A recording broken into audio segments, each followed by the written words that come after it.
All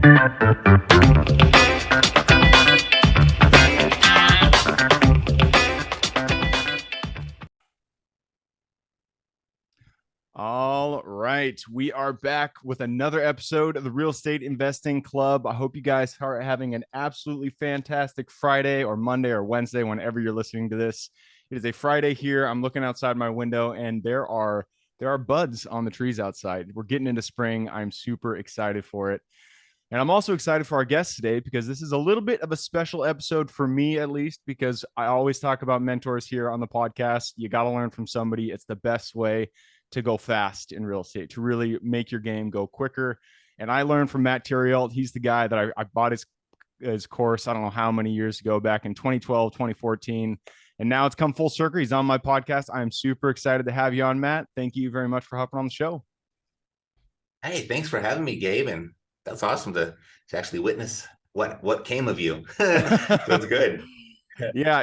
Mentors come in all shapes and sizes. And I always say on this podcast, I don't know how many guests we've had, over 300, and everybody says that you got to learn from somebody. You have to, it doesn't matter if it's a one-on-one mentor, if it's a course, or if it's something, you have to be learning some kind of system from another person. And so I'm really grateful to have learned from you and your Epic Real Estate Academy, or I think it was Epic Pro Academy back in the day when I was taking it. But, Pro Academy, yeah. But I don't want to tell want to tell your story for you. So I told you before we got on here, we like starting with stories. We like to hear how people got into real estate. So why don't we take us back to the beginning of your story? How'd you get started? Sure. Yeah, I've told it 1,000 times. It gets more interesting each time. So I'll try and give you the best version. When I got out of the Marine Corps, I spent the next 15 years of my life in the music business. And did really well for myself. I had a small little independent hip hop label with major label distribution, and just did great. And then this one month, the sales didn't come in quite as much as they used to. And then the next month was a little worse. The next month was a little worse. And after 6 months, we weren't selling anything. And we got this giant return of product from the globe. And I was like, what in the hell happened? And there was this little thing emerged called Napster. I don't know if you remember that, if you're old enough. Oh, yeah. But all of a sudden, people stopped buying CDs and they started downloading them, and they were downloading them for free. And it just turned the whole industry upside down.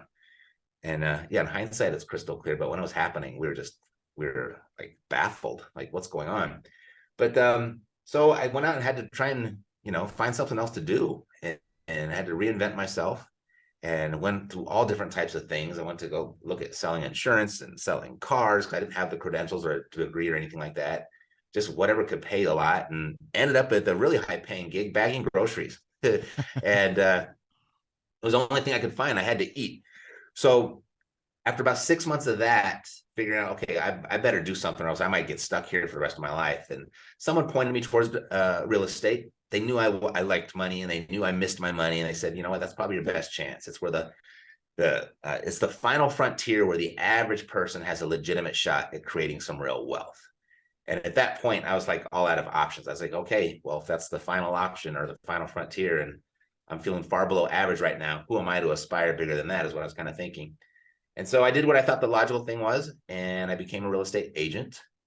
And after about 4 years, I realized, wow, I think if real estate's where all the money's at, it's sitting on the other side of the desk, because I was witnessing what my clients were doing and comparing their profits to my commissions. And I was like, I'd rather have the profits. And so I made this decision that I was no longer going to represent other people on the behalf of their sales and purchases of real estate, and I was just going to act on my own behalf.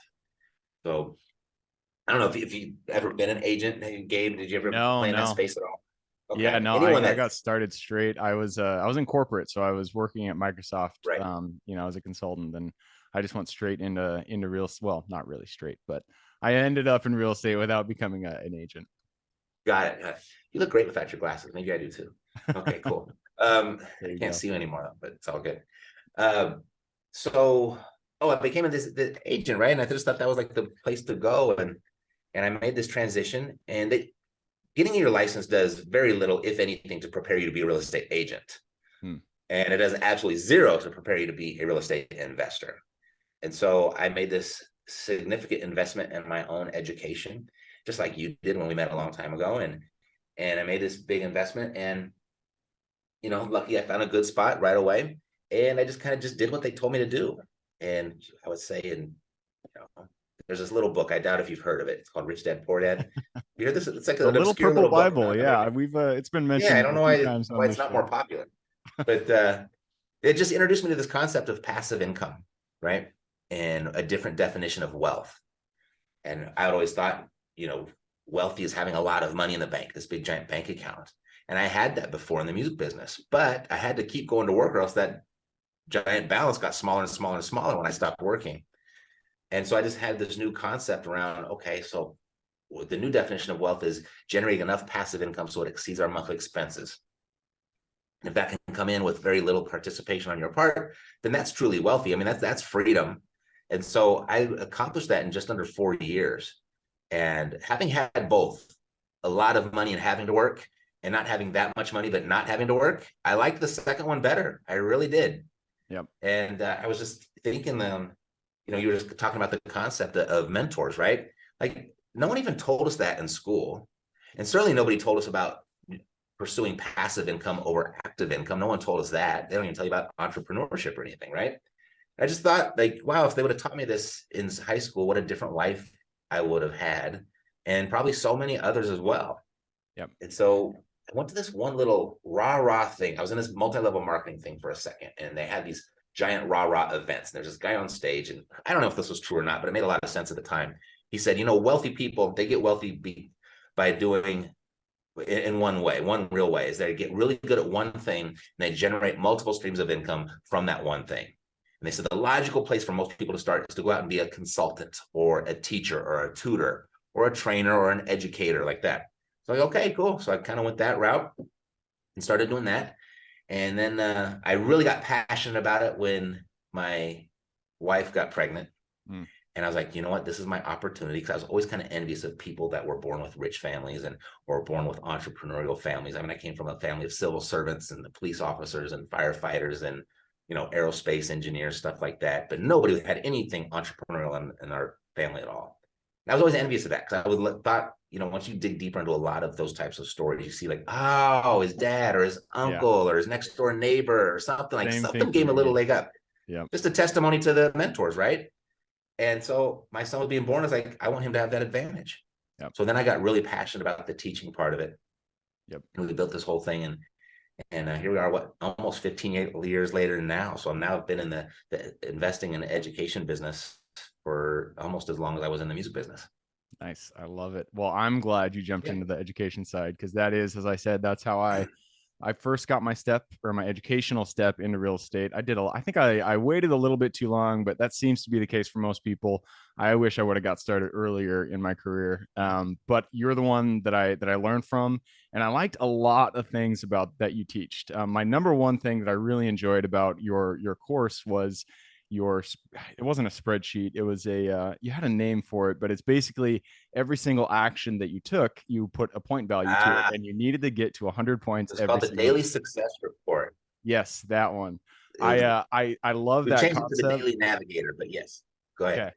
And I don't want to, tell it for you, but the basic concept that you were teaching was that every action has a point value, and you need to get to 100 points every day. Mm-hmm. Doesn't matter how you got that. And there were different categories. It was like, some of it was education. Some of it was like a letter that you sent out was like 0.2 points or something like that. Talking to a seller was a point.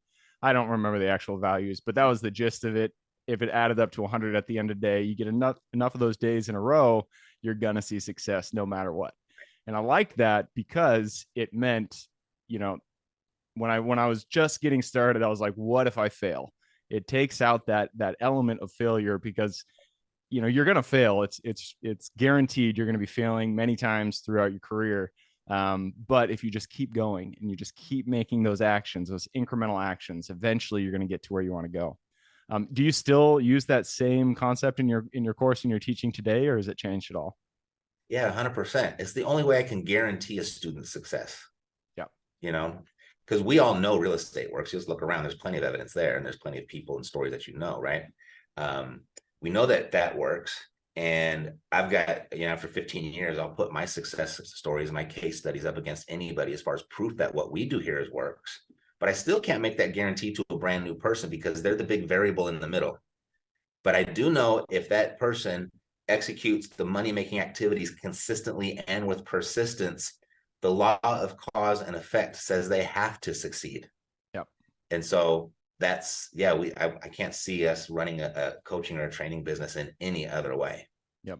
And that even that concept, my investing company is called Kaizen Properties. I named it that. Kaizen, it's, Toyota made the Constant, never-ending improvement, exactly, right? never-ending improvement. Yeah. So if you just keep doing those small things every single day, eventually you're going to get there. I love that concept.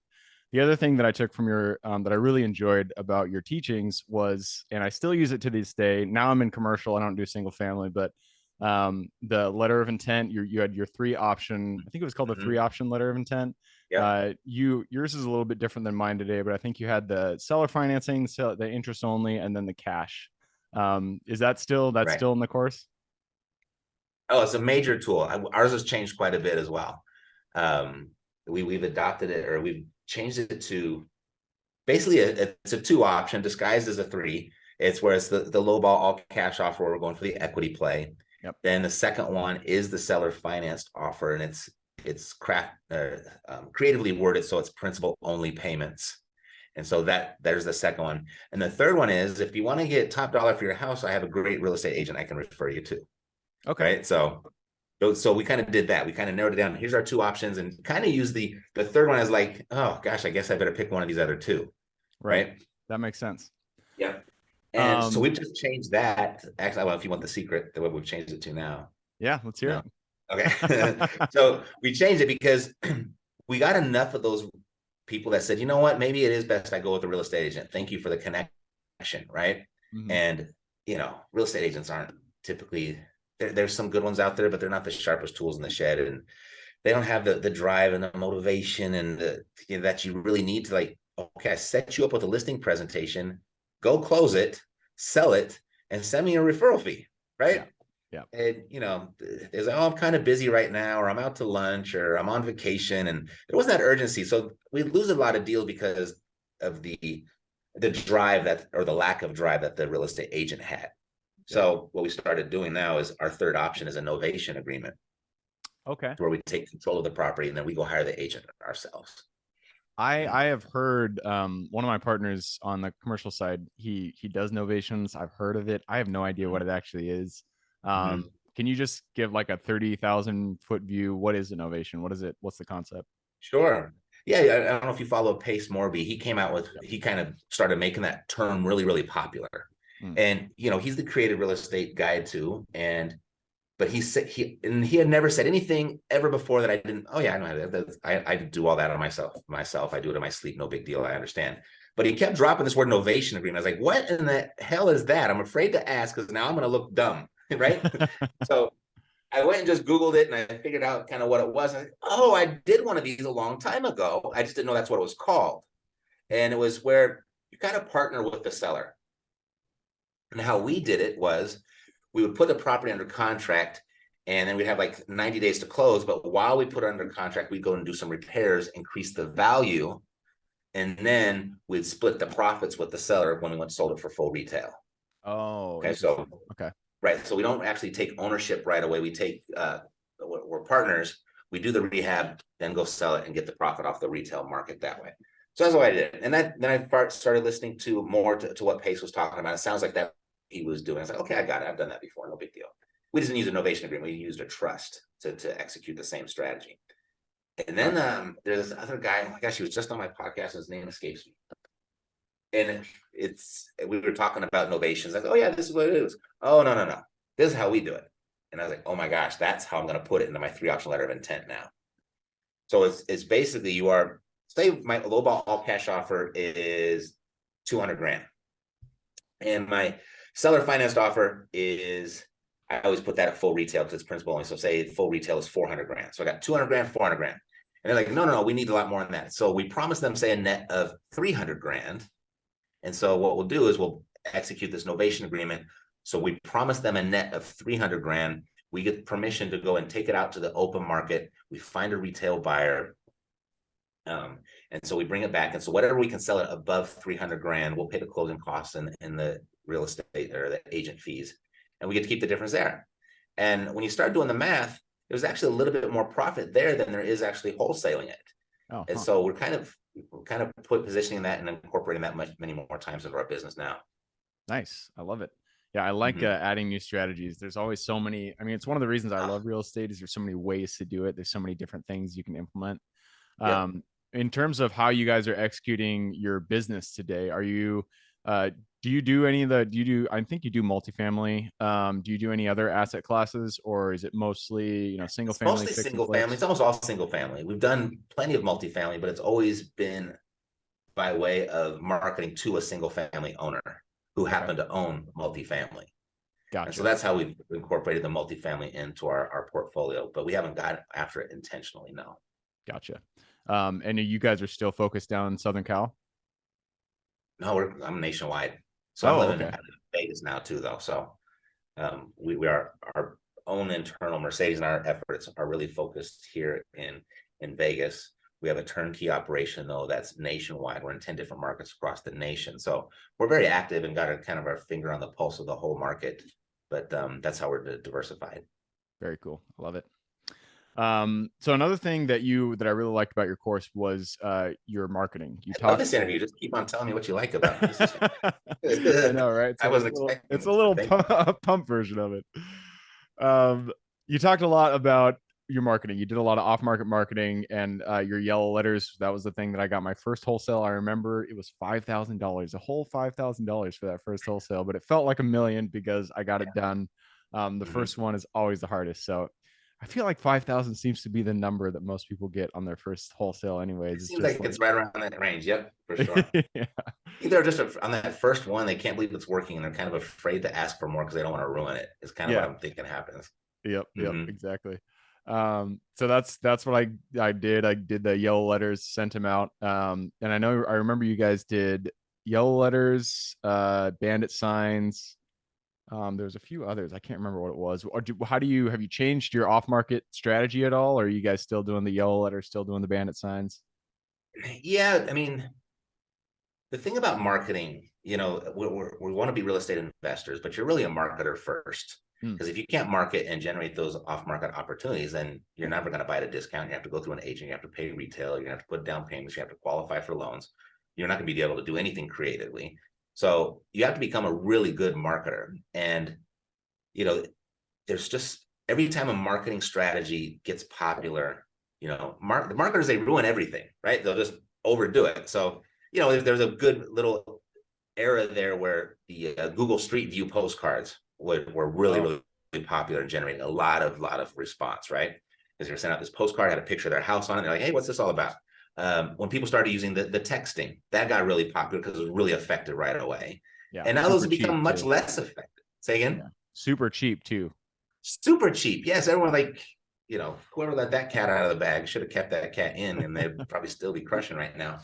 Um, but every kind of marketing strategy or technique goes through its phase, and the consumer just becomes smarter and smarter and smarter. So you have to constantly try and penetrate and get their attention, get them to read it, get them to take action.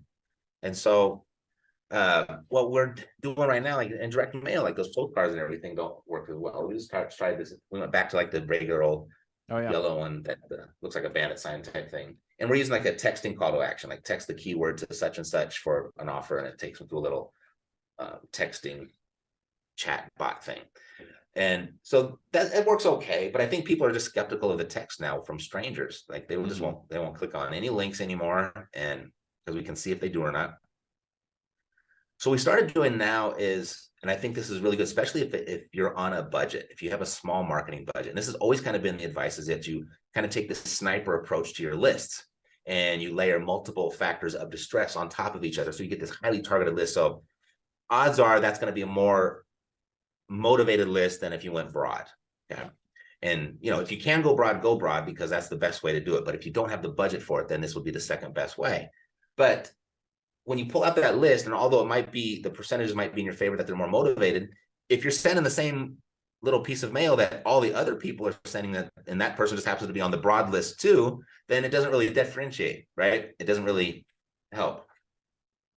So this is what we're doing now, and is we've gotten a system in place to get very, very personal with letters that is speaking directly to that person's specific pain points, matching those pain points up with what we do as investors as their solutions, and then painting this nice, beautiful picture of what life is going to be like after they're done. Yep. And so we've put this process in place to whether, say we took an absentee owner that was behind on their property taxes and they inherited the property. So those are like three very different situations that have three different pain points. But when you consolidate a letter in a nice, concise form and it hits all those pain points, we can kind of imagine what you're going through. And we did this, we have all this way, and you can turn the page in life and move on. And then as far as the handwritten part, now they've got these little warehouses of robots where they put the actual pen in the robot's hand, and now they're writing it. And so it looks like somebody actually wrote the letter. Like this S and this word and this S and this word look entirely different. It's not a font. So we're getting a great response with that on very small marketing budgets. So that's something that we're kind of big on right now. Cool. I love it. What resource can you provide people for, like the handwritten letters, anything like that? Well, our data and the handwritten letters is all in one system now that we're using called Deal Engineer. Okay. And they're the first platform. There might be another one, or I'm sure there will be soon, but they're the first platform that's incorporated the artificial intelligence as far as creating the predictability of when a property is going to sell and what type of sale it's going to be. Is it going to be a retail sale? Is it going to be a wholesale sale? Like that. Interesting. So we're using that with great success, and that's all inside. But there's other handwritten places. There's ink.com, I think. There's Felt, and then there's Handwritten something. So there's a lot of those different platforms that you can do that as well. You don't have to get that. So if you have your data resources already, you can kind of create those letters that way and get the kind of same similar effect. Cool. And how many touch points do you guys have? I mean, do you send out a letter and then you'll send out a postcard and then you'll send out all right, now you want the secret, the secret sauce. All right. So what we'll do is we'll create these letters in a campaign, assuming that they're going through the 5 stages of grief. Oh, yeah. And so like they kind of touch at where they would be at that point in the process. Oh, wow. So okay. each letter is very different. It's very personal. It's talking about like, then we get angry with them. You know what I mean? Like that big old mean bank, they won't stop calling you, just want to take your house away. Let's say we screw them and at least you walk away with something, right? Right, yeah. So that type of feel. And the other one is like, one might be very emotional, one might be empathetic. And, life isn't fair. We get it. And just creating relatedness like that. So we'll it depends. I mean, it's probably 3 to 5. Okay. But then once we actually talk to them, now we got them in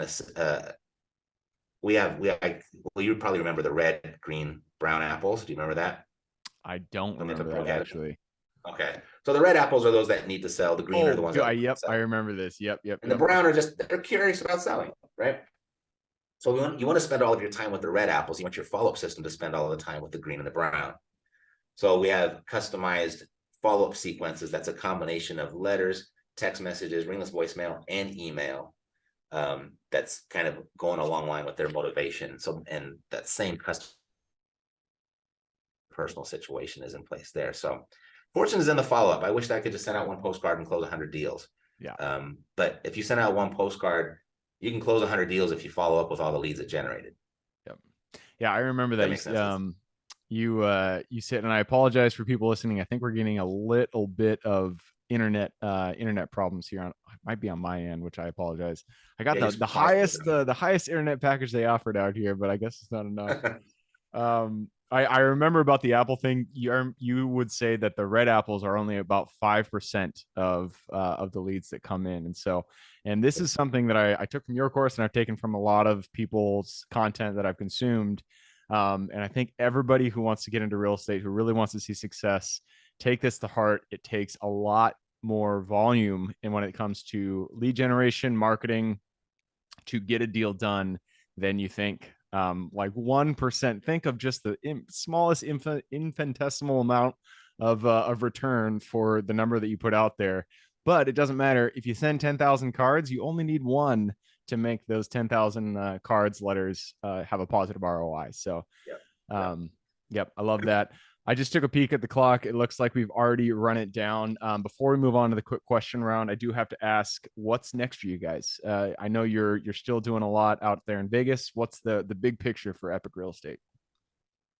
the big picture right now is, I don't know, just in the last, this is like just in the last few days. I've been saying this for about 4 years now, that we have this big disparity between the number of people that are walking the earth right now and how many houses we have available, right? We're in a 10-year shortage in building. So there's a massive imbalance between the demand for the amount of supply that we have. And I've been pushing this for a really long time. Like I just see it, like go all in, all in, all in. But it's really kind of my opinion. I don't hear a lot of people using that as a foundation for their reason for what they do. But if you just saw this week, Blackstone came out and reported their first quarter loss in I don't know, years. And it was all because of all of the real estate holdings that they have. So there's a big giant loss in the real estate side. But the next day, they announced that they just raised $40 billion to buy more real estate. Right. Right. Because it's still going to go up. Yes, that is probably the smartest money out there. And it's the most powerful money out there. And so just follow what the smart people are doing, the powerful people are doing. I'd say you want to buy as much as real estate as you possibly can while you can. Because there's a potential, you get a Blackstone, they get some sort of competitor out there, which there's probably a few, and they start competing. There's not going to be any houses. The only way you're going to be able to have a house is build one yourself. Yeah. And that's just, and the builder confidence is going in the wrong direction right now. So they're not like ramping up building to catch up. Like they're actually going the other direction. So if you can control the supply with the demand is already built in, I don't see a safer bet for the long term than real estate right now. And you're talking single family real estate, just your bread and butter. Yeah, something that people live in. I have no problem with multifamily either. I mean, people need a roof over their head. So either they're going to buy it from someone who owns it, or they're going to rent it from someone that owns it. And so the person that's in control of it, whether they do sell it or rent it out, they're in the driver's seat. They're in control. They got their own little cash register hooked right up to their business. Yep, I love it. All right, that wraps it up for the first section. It's time to jump into the quick question round. Are you ready? I'm ready. Go. Let's do it. Starts with books or any form of education. I need 2 recommendations, one for general life wisdom, one for real estate. All right, Awaken the Giant Within, still the greatest book ever for personal development, in my opinion, Nice. with Tony Robbins. 30 years old. It's as valid today as it was then. For real estate, I'll throw one that probably no one has ever said. I'm going to say The Slight Edge. And it's the foundation of the Daily Navigator report. Yeah. Okay, nice.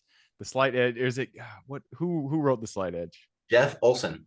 Jeff Olson, not Gary Keller. Yep. And just taking those small little activities on a daily basis, and they'll compound and they'll produce the result. And there's no way that you can lose if you incorporate that practice. Yep, absolutely. Yeah, I love that concept. It's my favorite idea. Awaken the Giant Within. I've heard that so many times. I haven't picked it up. I swear I've read every, self-development kind of that style of book out there, but I still haven't picked up any of Tony Robbins' books. So I'll have to grab that and take a peek. That's the one. The book is very different than the audiobook too. So if anyone is considering doing that. And you're saying the book is better than the audiobook? Okay. Yeah, they cut out all kinds of stuff on the audiobook. Yeah. Cool. All right, next question. And this is for your younger self. So let's go back to the Matt who was still working in the entertainment industry. He had no idea that CDs were on their way out. Let's go back to him, look him in the eye, give him one piece of advice moving forward. Buy real estate. I wanted to come up with something really creative, but I didn't buy any real estate until I was over 40 years old. There you go. I'd have bought that when I was 25 and had a bunch of money in the bank. Oh my gosh, who knows where I'd be today. Yep. For anybody who's, I know some of you guys out there are keeping track. I say this almost every single episode because nearly every guest that comes on this podcast, I ask this question and they say they wish they got started earlier.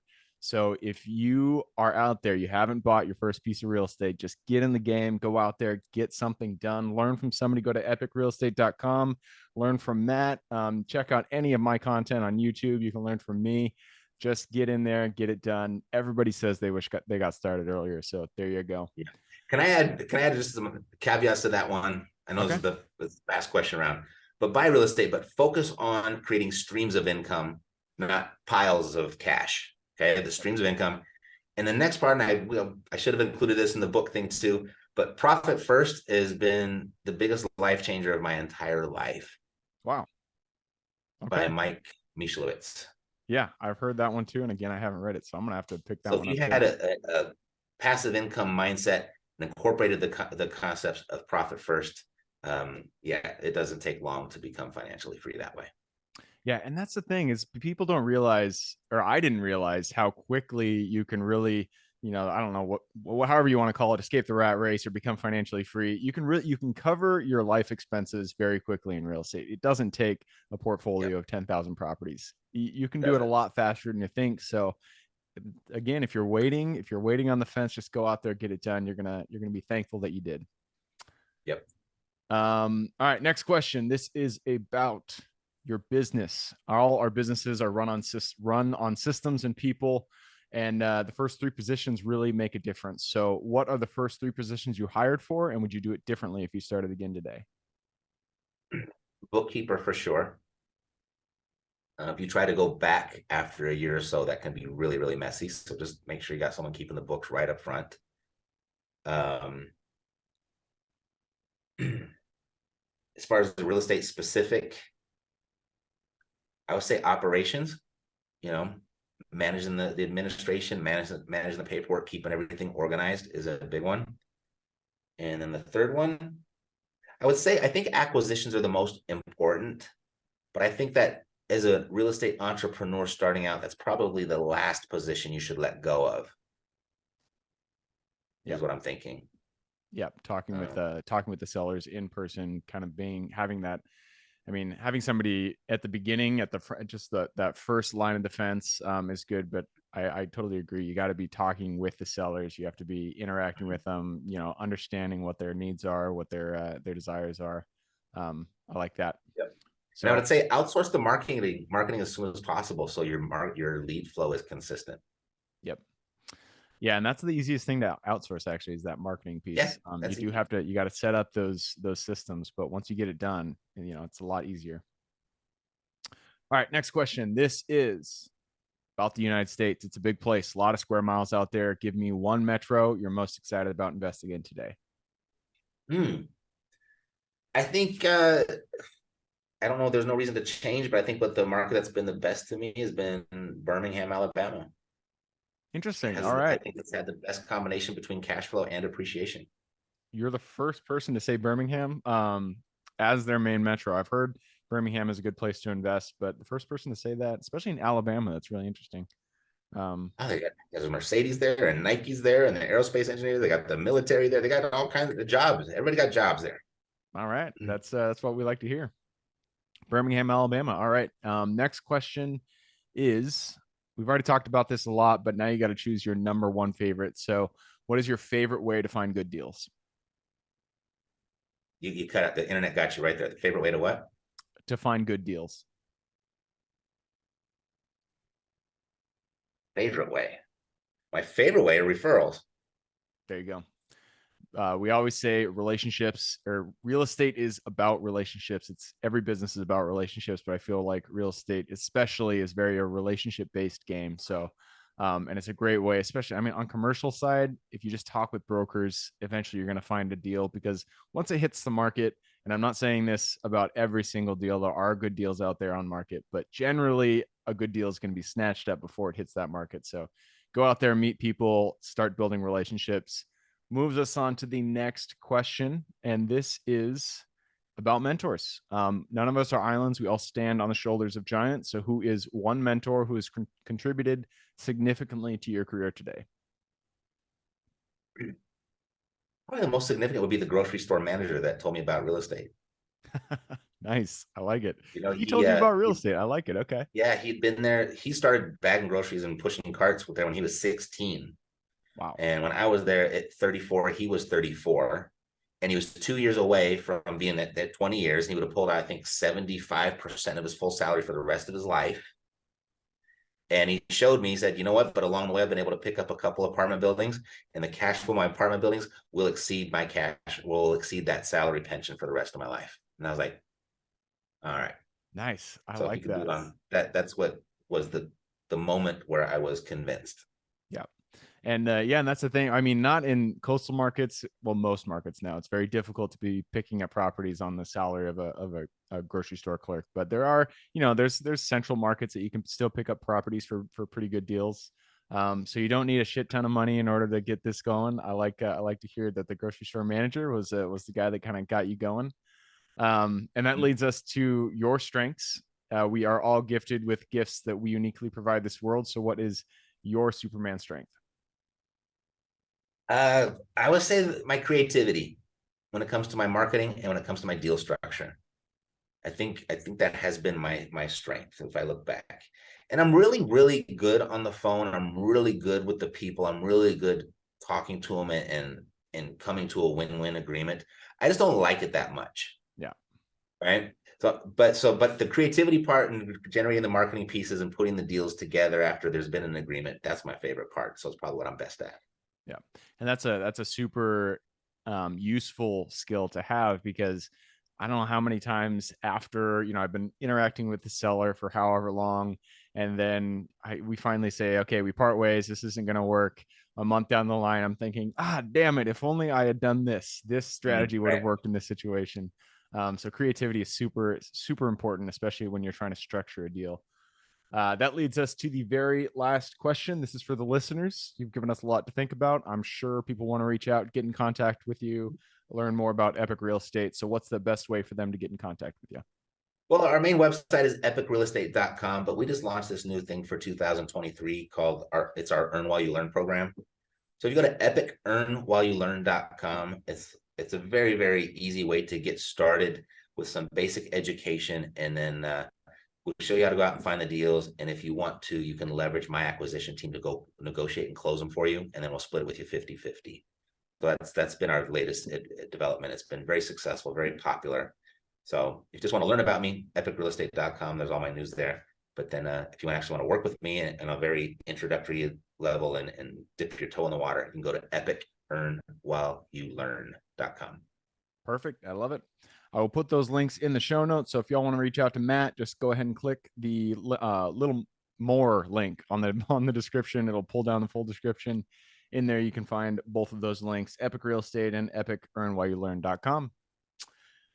All right, man, that wraps it up. Again, it's been a pleasure. Thank you very much for hopping on the show. Thanks, Gabe. Thanks for having me. You have to come on my show because now I can show the success story. Absolutely. I'd love to. Congrats to you. Thank you. For everybody who's here with us today, thank you guys for showing up. You are the reason we do this. So if you guys have any questions whatsoever, reach out to me, Gabe at therealestateinvestingclub.com. And if you guys want to support the show, all we ask is to give us a like, subscribe, share, all that jazz. Other than that, I hope you guys have an absolutely fantastic week. Keep rocking real estate, and I look forward to seeing you on the next episode.